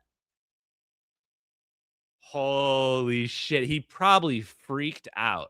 Imagine you leak those videos, you give them to someone. He might not even have known they were on the internet. No one was talking about him on the internet. But he knows he's doing sketchy stuff. He knows he's giving stuff to people, but he doesn't think anybody knows because nothing's getting on the internet. Because his goal wasn't to get the stuff on the internet. He wasn't anticipating that. And the reason why the sting was so late, the reason why they didn't plant the cloud photos on the internet until October is because they didn't know about the leak. They didn't know about the leak right away. They probably only found out about the leak later on when some random person's on the internet going, oh shit, that's our video right there. Meanwhile, all the Redditors are going, what's this cartoon? What is this supposed to be? And the CIA is looking at their leaked videos on the internet going, oh shit, we got to discredit this. We got to debunk this. Right? Wow. Okay. I'm just going to read this last part, which is the pre-trial agreement, the key terms. In exchange for the guilty plea, they withdrew all the sentences. Lin agreed to a trial by military judge alone. His sentence was capped at 6 years. Chat. His sentence was capped at 6 years. How many years did he get? The maximum. So they did a pre-trial agreement, and they were like, the most we're going to give you is 6 years. That's the most you'll have to face. Don't worry about it. How much did he get? They gave him 9, but because they chopped off the 3, he actually served 6. No, there was 3 were chopped off for good behavior or something. So that's probably related to this. So they gave him the most. He waived the jury trial. This is a big part of it. They couldn't do a jury trial. If they do a jury trial, they have to show the evidence. Now a bunch of random people see these videos and they can't explain it. They needed it to be a trial by the judge so that the judge would be read in and classified and the judge wouldn't be able to talk about what they saw, right? So there's a judge out there that knows those MH370 videos are real and they can't ever talk about them. 5 years of polygraph covering all classified disclosures and all interactions with TechRo officials. Like, why would you need this? This is only something you need because you need to make sure this dude's never going to talk about what he did. Right? Crazy. The government granted testimonial immunity for debriefing disclosures. So this is definitely, dude. Definitely. Because you know what? This is what went down. I'm going to tell you exactly what went down. The government wasn't even sure all the shit that he leaked. The government knew he was leaking the craziest shit, our super weapons, our plasma orbs, whatever. And they were like, okay, dude, like they knew he has a lot of information that could just ruin them. He had gray mail on them. They call it gray mail. Gray mail is like blackmail where the person who is basically being punished, they could just start yelling out all this shit, all this criminal shit that they know about and just get the people in trouble, right? And so in exchange for that, they're like, okay, tell us about what else you did and we'll give you full immunity. Tell us that you leaked the MH370 videos. We'll give you immunity for that, but only in the context of you telling us and working with us about all the shit that you leaked. So they 100% were working hand in hand with him. And this is why he didn't reach out to me. This is why he didn't talk to me. This is why he didn't, because he's not a guy who's trying to expose this. He's a guy that's working with the government to make sure this stuff never comes out. Wow. Crazy, dude. Okay, so the people that signed this, we already got in touch with Larry Youngner. He also changed his phone number or something, turned his phone off once it got public. So all these guys are basically running from us. They're running from accountability. They're running from the truth. It is what it is. And again, if they want to reach out to me, they know how to reach me, man. I'm a big social media guy. I'm easy to get in touch with. Where do we take this? One, I'm still going to try to request a copy of the secret classified addendum because it's all over. That's what we need. We just need literally that secret chat, I'm doing it. We need the secret classified addendum, and then it's game over. That will show that he was leaking shit from his terminal. That will show that he was screen recording shit. That will probably show that he leaked the MH370 videos. Weirdly, it doesn't even have to show the MH370 videos. This guy could have been leaking a bunch of shit, including the MH370 videos. But I'm almost 99% sure if there's something crazier that he leaked than the MH370 videos, don't even show me. I don't want to know. I've seen enough crazy shit in my life already. I've seen enough crazy shit for 10 lifetimes. If there's some crazier shit that he leaked, just keep it hidden. Just kill everybody involved. Whatever you got to do, make it go away. I don't want to know about it. It's enough for me to try to deal with teleportation and free energy and plasma orbs, AI that's probably sentient. If there's more, I need to process what we got. Let me process what we got, and then we'll deal with that. So we're going to go after the addendum, secret addendum, and then I'm going to try to aim for any specific small document that I can get around the case, like some investigative notes, looking for very specific words related to Gorgon Stare, MH370, that will make it very difficult for them to reject the FOIA request. So that's my next step on that. And then, of course, we're going to appeal. And we're going to appeal because we know what he leaked. So just tell the truth. Give us the document. What are we still hiding this for? Okay, last topic for tonight, guys. Let me go back. We got a video to play here. We got a little video action. Disclosure, chat. Good old disclosure. We will mess with time, chat.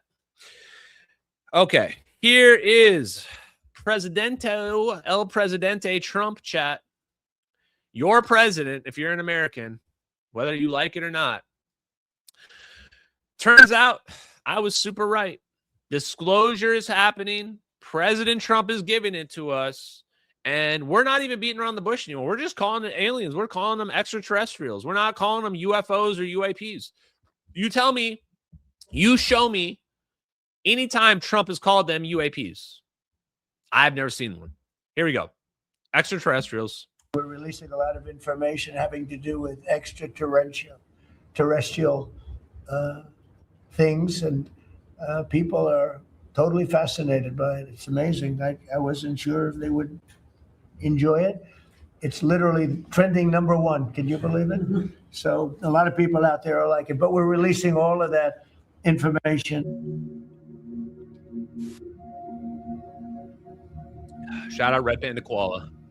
Look at that one. I mean, that's plasma, guys.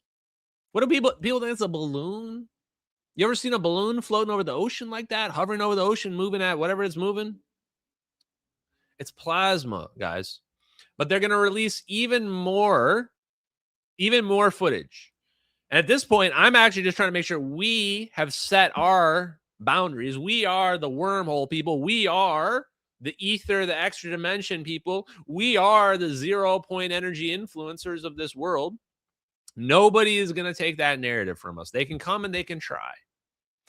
And so I don't know if it's been locked in, but we've agreed in principle, Andrew Wilson and I, to debate the topic of aliens.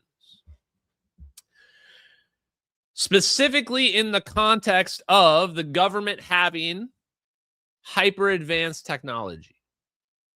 So I always like in my debates, it may happen as early as tomorrow, but we've agreed in principle, so it's going to happen.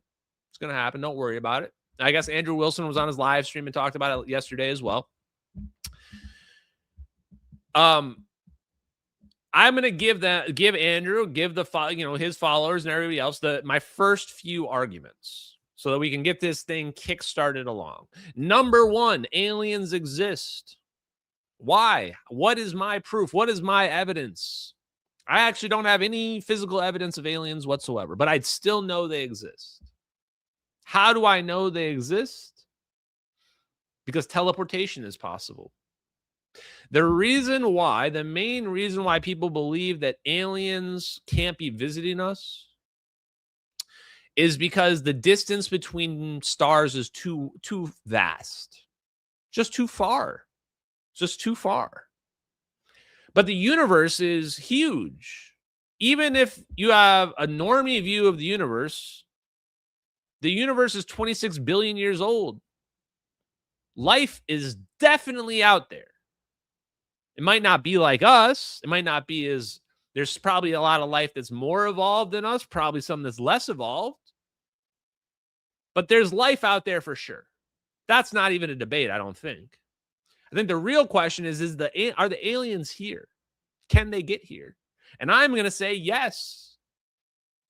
If we have technology that can teleport, produce a wormhole, we just solved the #1 problem for why aliens can't get here. That's my first argument. Second argument.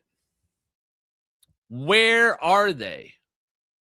Where are the aliens then? You're saying that the aliens can get here. Where are they? That's another very, very simple one.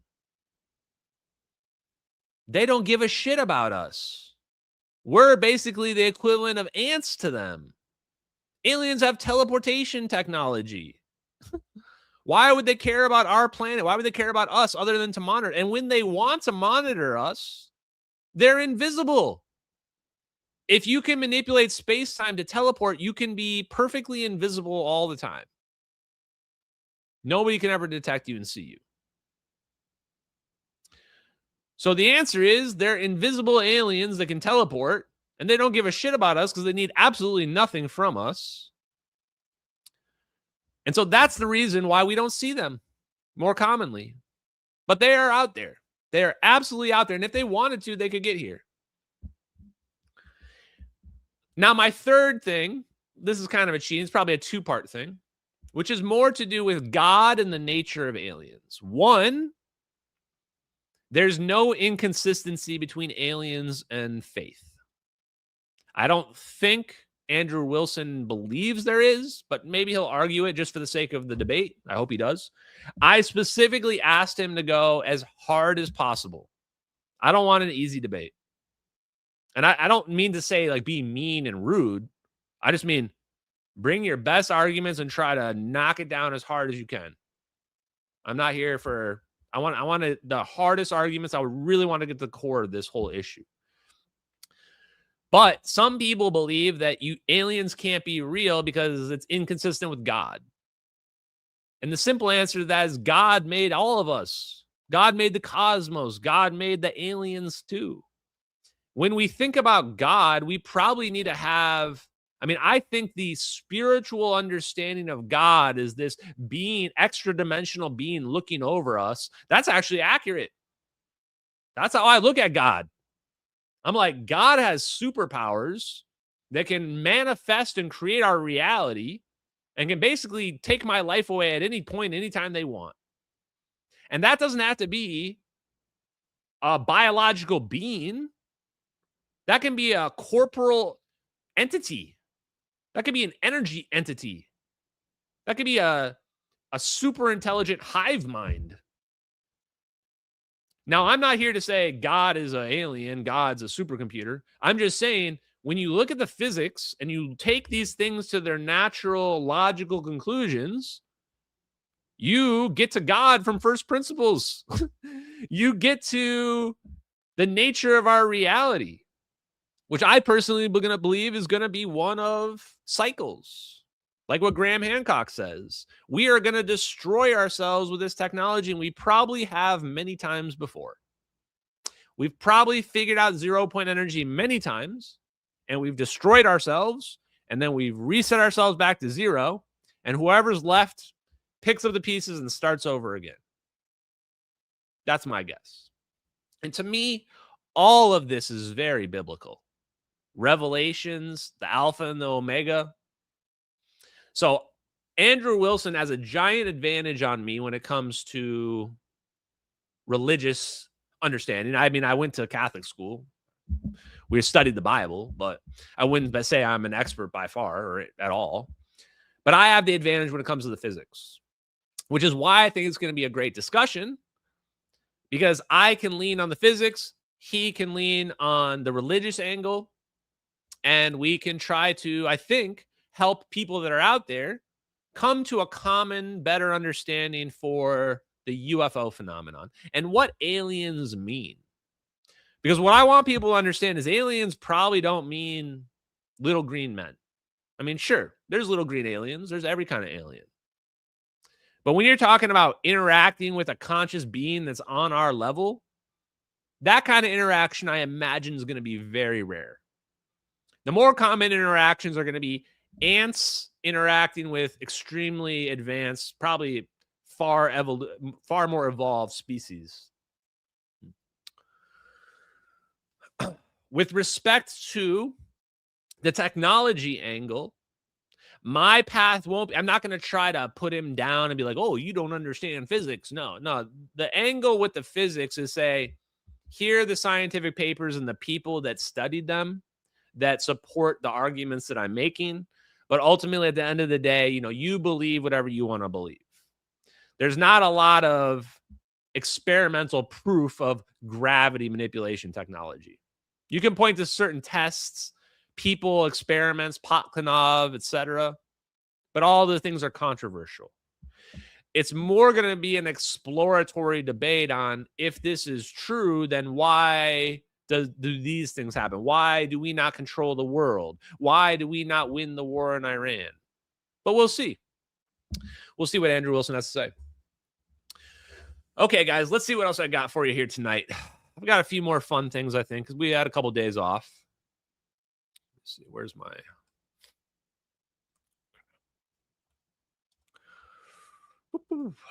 Okay. So here was another post. I think this was this a different post? Oh, this was some of the interesting posts by TMB spaceships. Shout out to, I don't know how you say this name, Mislin Washeray, whatever this is. Here are some of the interesting posts. We know about the bio, the posting style, heavy into the jargon,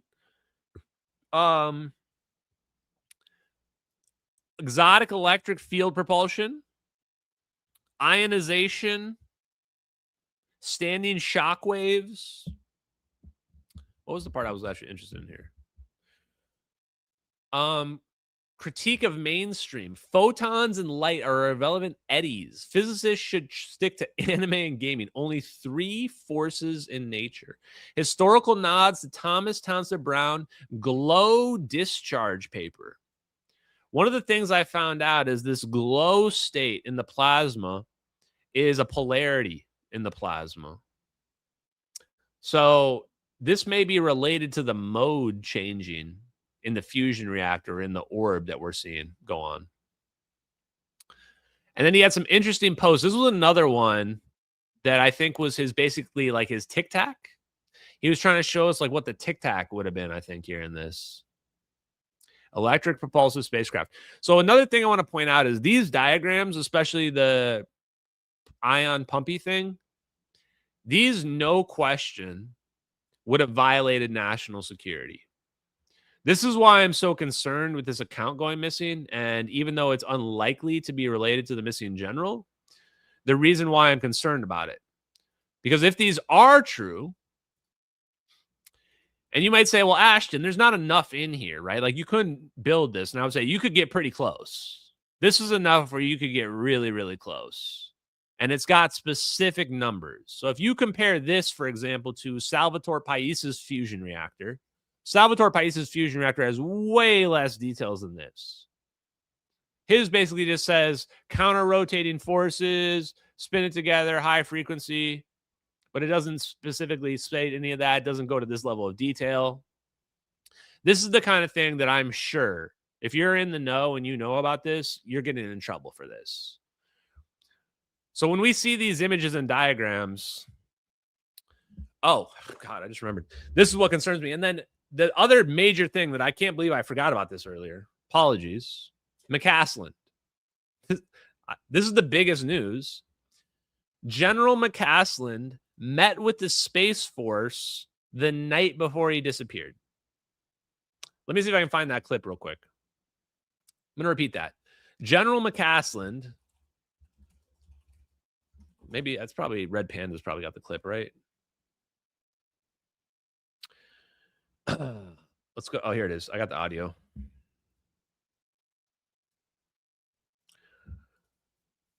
So when you think about this, this can't all be a coincidence, right? We're getting fusion reactor schematics. Lockheed Martin's got a fusion reactor. And by the way, that fusion reactor could literally be Lockheed Martin's combat fusion reactor, for all we know. No one knows what it looks like, but it's been rumored to have that same picket fence cusp configuration for field reversal. Walking into his favorite coffee shop right now to see if they've seen him. So I work with Mr. McCasland on the Kirtland Partnership. He's a board member. He's a retired general with Air Force Research Lab. Okay. And we had dinner Thursday evening at Cervantes off of Gibson. Okay. At 6. People are telling me that Cervantes place is like next door to like a Department of Energy, like whole little area where it's all the spook central. 6 o'clock with Space Force. What? He had dinner the night before with Space Force representatives. This is why people are saying, oh, he retired. Chat, you're never retired. He's on some board advising these people because he knows about teleportation technology. Were they planning his escape? I mean, I have to ask. I don't want to be this guy. Were they planning his fucking escape? Kind of on the nose. At Cervantes off of Gibson. Okay. At 6 o'clock with Space Force. And what I noticed, I was shocked this morning when I saw the alert, because what I noticed Thursday evening is he wasn't his usual self. He was kind of spacey and quiet. And you know, that happens with people, so I didn't put anything with it. Right. He left in his vehicle, and then I called this morning. I called security forces out at Kirtland just to ensure he hasn't used his card out there, and he hasn't. He has an access based, and they're going to keep monitoring that area. But from what I understand, well, let me tell you this first. So Thursday evening, he was wearing a blue and white striped collared shirt, button down. Okay. And he was wearing a little name tag, his KPC name tag. And so, from what I understand, is he left the house, his wife didn't take anything, was on the running. Chad, this conversation, the way this conversation is playing out, this is how it plays out when you suspect that he ran. Right? Like the way she's talking about this, like he was acting weird the night before, like something was on his mind. And the moment she saw the news, she's immediately like, this has to be related to whatever was going on last night. Because she can put 2 and 2 together. She's calling up the military base to see if he's checked into the military base. Why? Why is that crossing her mind? I thought everybody thinks he just went out for a hike. If you think the military isn't taking this seriously, you're out of your mind. The intelligence community would have been on extremely high alert the moment. I don't know what their protocols are, but their protocols would have been going crazy. The fact that we're hearing nothing about this is the sketchiest part about the whole thing. The fact that we're hearing nothing means that they're probably complicit in his disappearance. Because otherwise, why aren't they telling us anything? Trail, and it was last seen at 11 o'clock yesterday. Right. Does he carry like a security clearance or anything like that? He has a very classified security clearance. He was the head of Air Force Research Lab. My other favorite part is literally everybody has to tell the police that he's the head of the Air Force Research Lab. And the police probably have no fucking clue why that's important. They're like, well, that seems pretty important. They're like, dude, he had a very high security clearance, as in the highest that it possibly gets. He had the highest possible compartmentalized security clearance you can possibly get. He was the head of the Air Force Research Lab, where we do all the most advanced research. So whatever super secrets we have, that guy has them in his head. And you think the CIA doesn't care about where he's at, or the FBI? You think they don't know where he is? We can detect a dude's heartbeat in Iran, but we can't find a missing general? He probably got a fucking microchip in him for all we know. To the point, the man's names are in the UFO documents that are going to be released. Okay. They're like, the dude's names are literally in the UFO documents that people are releasing. Like, they're trying to be like, hey, he's kind of important when it comes to the government. God damn, chat. Okay. He's in that in-depth, so he has a very high security clearance. And we got to listen to these dumbass debunker people out here going, don't worry about this. Like, I don't want to believe some of these people are working for the government, but tell me how they would be acting any differently if they were working for the government to cover this up. Like, if your job is to cover up this guy's disappearance, you're literally going to go out there and say, you're crazy. He just went out on a hike and shot himself in the middle of the forest, and we just can't find his body. That happens all the time to missing generals. Like, that's literally your only narrative you can try to put out there, because nothing else makes any remote sense. Even that doesn't make any sense. And I'm here to tell you, if you're one of those people, you are not going to make it. If you're not paid by the government and you think that, you are not going to make it. You are not paying any attention to what's going on in this world. Okay, chat. Just in case you missed it, this is literally a fucking fusion reactor, chat. We got a lot of swear words tonight. Earmuffs for the children. Someone literally sent me a fusion reactor, and the person that sent it to me disappeared the exact hour as that missing general. The exact hour on the exact same day. They stopped posting on social media, and they have never posted again. And I don't want to hear any bullshit. There's like debunkers and schizophrenics and mentally ill people going, well, the general blocked me after that he disappeared. Dude, shut the fuck up. You don't know when he blocked you. I'm not taking your word for any of that. Okay. What I do know is that he has never posted after he disappeared. And nobody has any proof that he has interacted anywhere online afterwards. And even if he did, he could have logged in. It's not out of the realm of possibility. It would just mean he's definitely not dead, which would be good. Now, let me see if I got anything else. Let's go back to my Twitters. I think I have a moment of Zen for us tonight, chat. I can't remember what it was, but we're going to look here and see. Oh, yes. I almost forgot. There is one more thing, and it's related to the alien thing. This, shout out to my boy, Tom Hudson. Tom Hudson didn't get disappeared. Aiden Schaefer, rest in peace, sir. But Tom Hudson, we were a little bit afraid he was gone for like a week. Some of y'all, I worry about some of y'all, not gonna lie. Found this amazing clip. I think we watched this clip of John Kramer before, but this makes so much more sense given what we know about wormholes now. So I want to spend the last few minutes talking about this concept here. Sector. Here we go. Hi, John.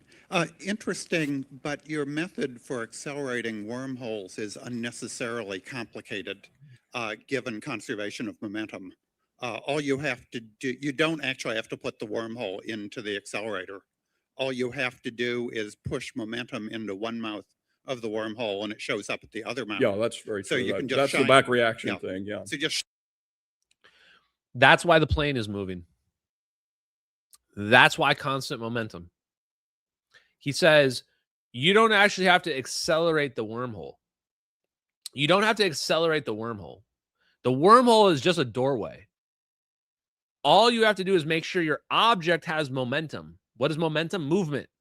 As long as the object has momentum, it will pass through the doorway and instantly appear on the other. If there's no momentum, it's just going to stay there. If there's no momentum, it won't work. This is why constant momentum is so important. We don't want to be accelerating. We don't want to be decelerating. We want to be moving at a standard velocity, fixed velocity. That's the key.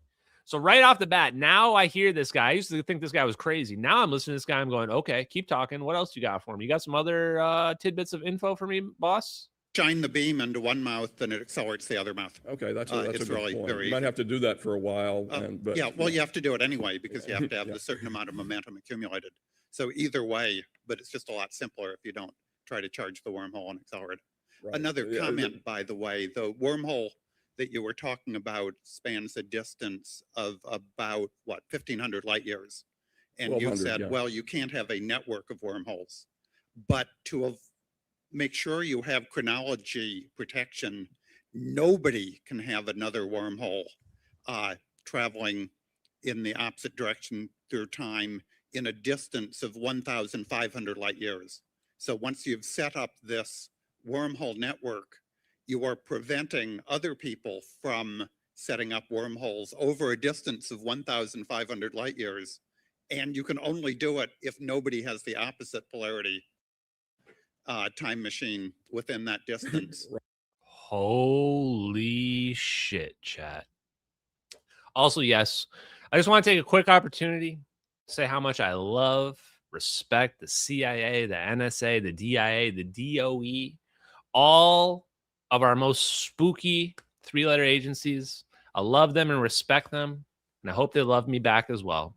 Now, that being said, I did tell you how to make a compact fusion reactor today, and I'm also going to tell you, we know that you can teleport. We know that David Froning was right, that from a standard general relativity perspective, I can get to Alpha Centauri instantly. That's not a problem, actually. I can get there instantly because I can accelerate myself to the speed of light. And when I get to the speed of light, time stops for me. And then when I show up, I'm going to be at Alpha Centauri and I'm going to be the same age. And then I can come back to Earth doing the same thing. And I can be back at Earth the same age. The problem is that Earth will be 8 years older. Earth will be 8 years older than when I left. People will be a lot older. My nephew will be like all grown up. David Froning is saying we can get around this.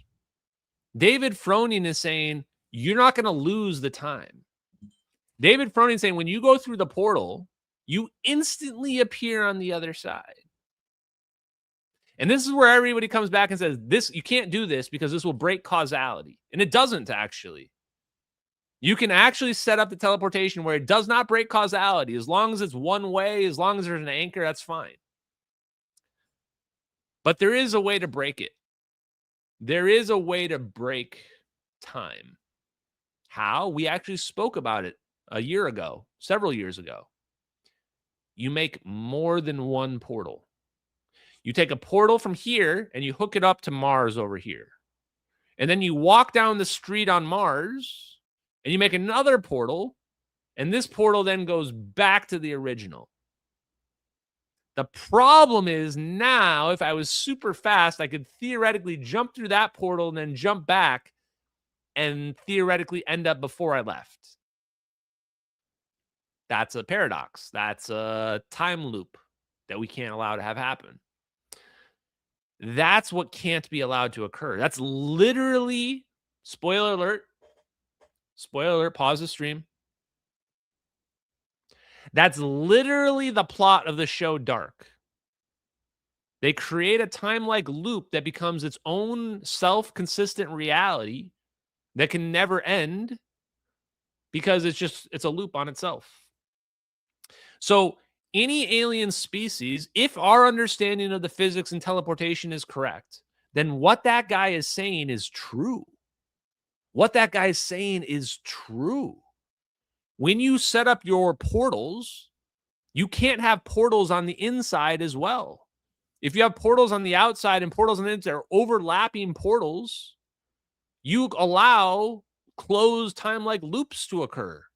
You allow paradoxes to be allowed to happen. As long as everybody is just shooting one way, then we're not going to have any problems. But when people start jumping back and forth, crisscrossing around, time is going to get folded up. This is why the aliens would police us. This is why the aliens, with their wormhole technology, they come in and they're regulating us. The moment we start messing around with nuclear weapons, fusion bombs, manipulating space-time, the aliens come in and say, "Yo, chill out, bro. You're messing up my my highway over here." They've got portal systems set up to highway themselves across the galaxy, across the universe, and we're just boom, putting huge boulders in the middle of it. They're like, "Yo, chill out." That's the secret. That's the idea that I really love. Why? Because it explains why we don't see them. Not only do the aliens not give a shit about us, but we're actually a primitive. We're actually primitives that don't even realize that there are super highways all around us and we're messing with them. In fact, to even take it a step further, what if the reason why we didn't teleport the plane to the sun or the moon, why did they only teleport the plane near Africa to Diego Garcia or wherever they teleported? Why did they teleport it to the moon? Why didn't they teleport it to the Andromeda galaxy? What if they didn't teleport it far because they were afraid? What if they didn't teleport it far because they were afraid they were going to piss off the aliens? They were like, "You know what? Don't teleport it that far. Just teleport it like over here to over here. That way the aliens won't notice us." Or what if when we tried to teleport the plane with the orbs, what if our wormhole interacted with an existing wormhole? What if our wormhole interacted with an existing one and the 0 point energy came in and said, nope, boom, and just annihilated it? Just said, sorry, this isn't allowed to happen. GG's.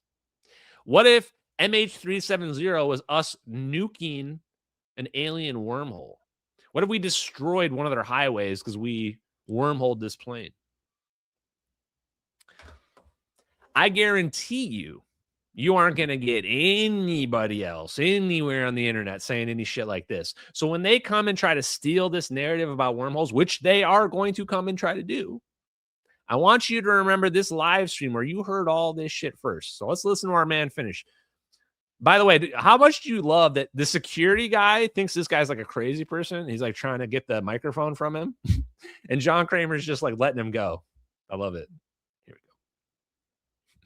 we go. Right. So essentially what you're proposing is an experiment to test how far away is the nearest extraterrestrial civilization that has wormholes.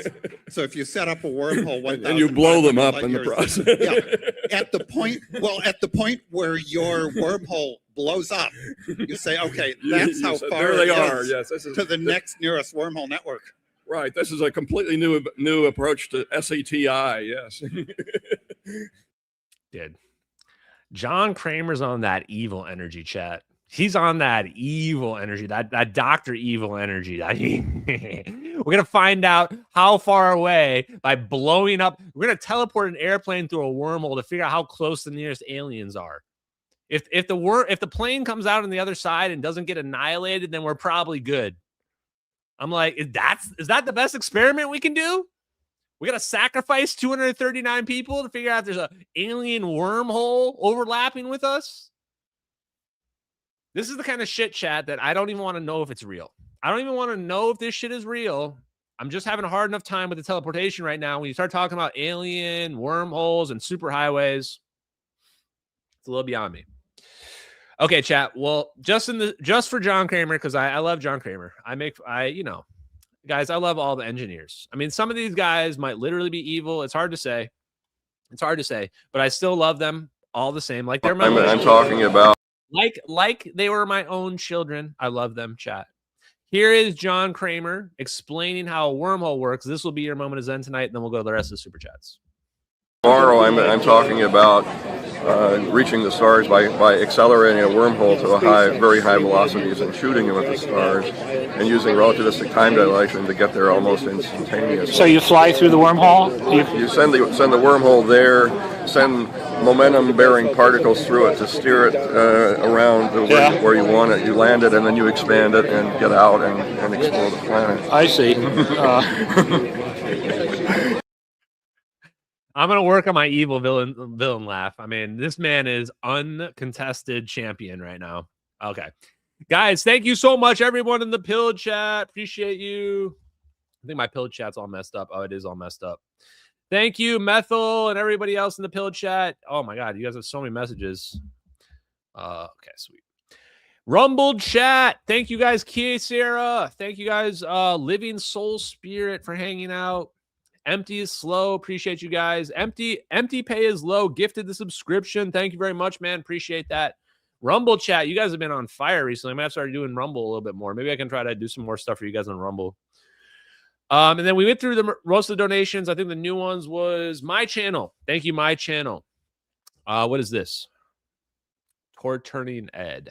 Psychopaths doing psychopath stuff. Torturing Ed Lynn. Yeah, also, a little known fact about Edward Lynn, because I'm probably the premier expert on the Lynn case as well. He was also tortured, actually. He was actually tortured while he was in pretrial detainment.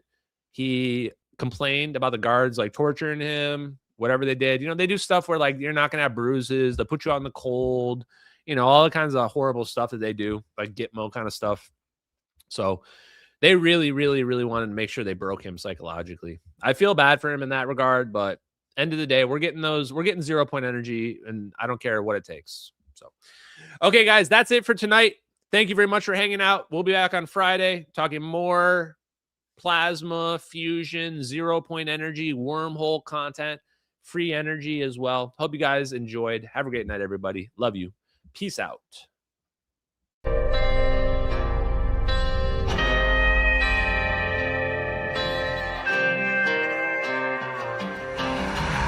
in the fields where the skies are wide, talking about a journey through the cosmic ride. Einstein and Thorne, they set the stage for a trip through time across the space age. Wormholes connect distant points in space, traversable paths to a far-off place. No black holes pull, no crushing weight, just a cosmic tunnel to a distant gate. Talking wormholes, stargates, negative energy, travel through the cosmos, it's our destiny. MH370, where did it go? Bowling 777 through a wormhole flow. We're talking wormholes, stargates, negative energy, travel through the cosmos, it's our destiny. MH370, where did it go? Bowling 777 through a wormhole flow.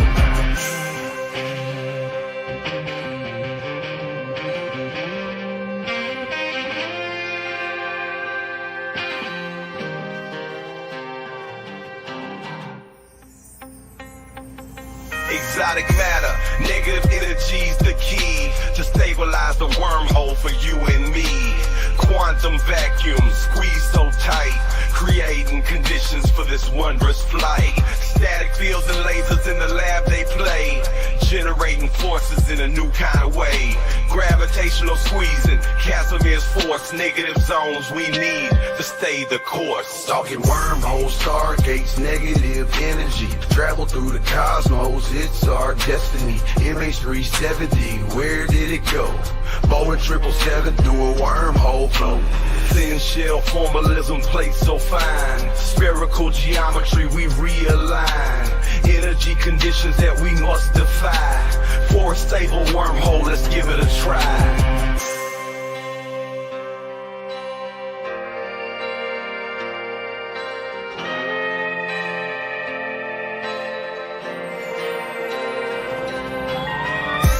Forces balancing the plate, creating the throat, open the gates, from Earth to the stars in a single bound, a shortcut through space profound. Engineers and dreamers hold the key to future worlds and what we could be. With science in hand, we forge ahead through the cosmic paths that we now tread.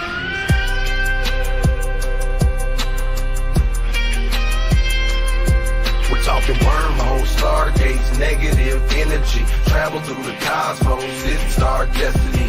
MH370, where did it go?